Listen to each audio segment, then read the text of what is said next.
J.K. Rowling introduced both Harry and her readers to a magical world in Harry Potter and the Philosopher's Stone. Not only does Harry find out he's a wizard, but a famous one at that. He's renowned as the miraculous survivor of a brutal attack by the evil Lord Voldemort, who murdered his parents. Through his adventures at Hogwarts, Harry begins to find out the mysteries of his past. The orphan is an excellent protagonist for any story because they're free and yet they're bereft.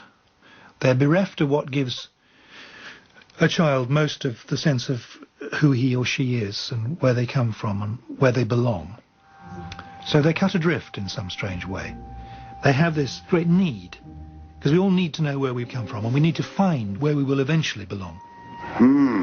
Difficult, very difficult. Plenty of courage, I see. Not a bad mind either. There's talent, oh yes, and a thirst to prove yourself. But where to put you? Not Slytherin. Not Slytherin. Not Slytherin, eh?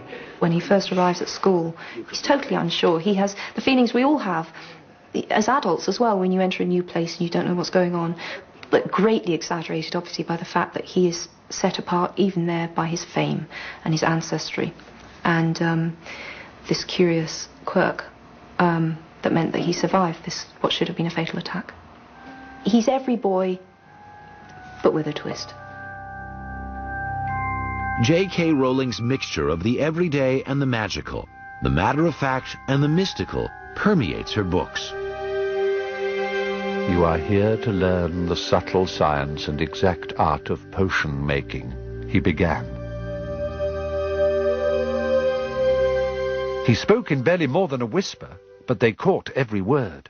Like Professor McGonagall, Snape had the gift of keeping a class silent without effort. As there is little foolish wand-waving here, many of you will hardly believe this is magic. I don't expect you will really understand the beauty of the softly simmering cauldron with its shimmering fumes, the delicate power of liquids that creep through human veins, bewitching the mind, ensnaring the senses. I can teach you how to bottle fame, brew glory, even stop a death.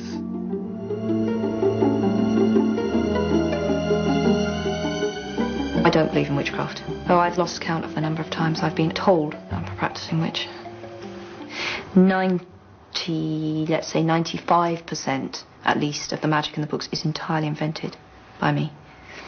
And I've used things from folklore and I've used bits of what people used to believe worked magically just to add a certain flavour. But I've always twisted them to suit my own ends. I mean, I've taken liberties with folklore to suit my plot. Witches and wizards are a huge part of children's literature. It'll never go away. I don't think it'll ever, ever, ever go away. 100 years, 200 years' time, there'll be another kind of wizard story.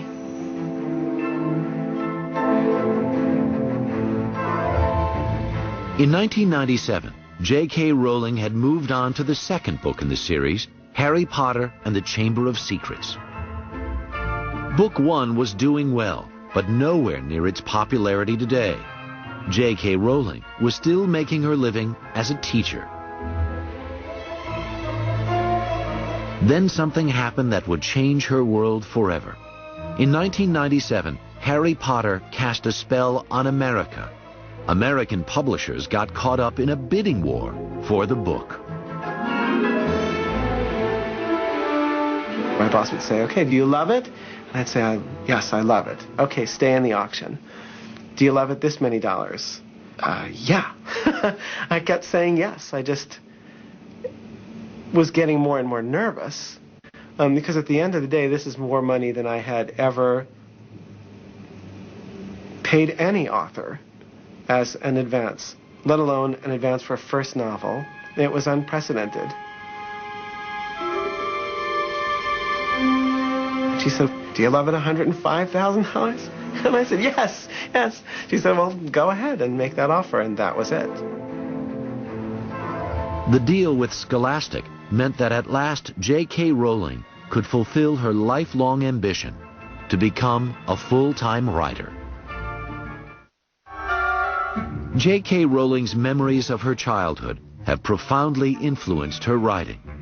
She was born in 1965 in Chipping Sodbury and grew up near Bristol with her parents, Anne and Peter, and her younger sister, Di. She admits to being bookish and bossy as a child, not unlike one of Harry's best friends. Wingardium Leviosa. Stop. You're going to take someone's eye out. Besides, you're saying it wrong. It's Leviosa, not Leviosa. You do it then if you're so clever. When I started to write Hermione, when I actually got hold of a pen, she came incredibly easily. Largely because she's me. Go on. Wingardium Leviosa. Wingardium Leviosa. I was swotty, and I had that, sense of insecurity underneath, trying to compensate for that by getting everything right all the time. And like Hermione, I projected a false confidence, which I know was very irritating to people at times, but underneath it all, I felt completely and utterly inadequate, which is why I completely understand Hermione. Even as a very young child, J.K. Rowling loved to write, completing her first book at the age of 6. The first finished book I did was a book called Rabbit, about a rabbit called Rabbit, thereby revealing the imaginative approach to names that has stood me in such good stead ever since. And I wrote the rabbit stories for ages, to the point where a series of books about Rabbit, which were very dull, illustrated by the author. The one book I could say that specifically influenced my work was The Little White Horse by Elizabeth Coolidge. She always listed the exact food they were eating.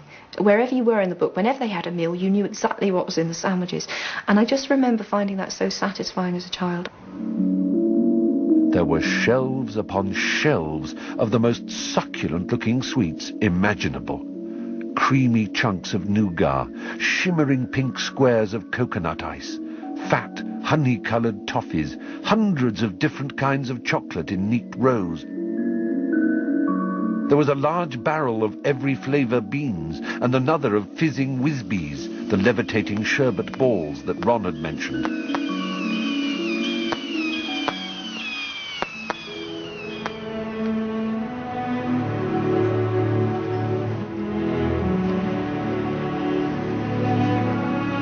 As I moved into my teens, I was into very dramatic, gritty realism, entirely influenced by Barry Hines and Kes. Unfortunately, I didn't live in a northern town. My urban landscape wasn't very developed because I lived in Chepstow, in the middle of a lot of fields, and it's quite hard to be a disaffected urban youth in the middle of a muddy field.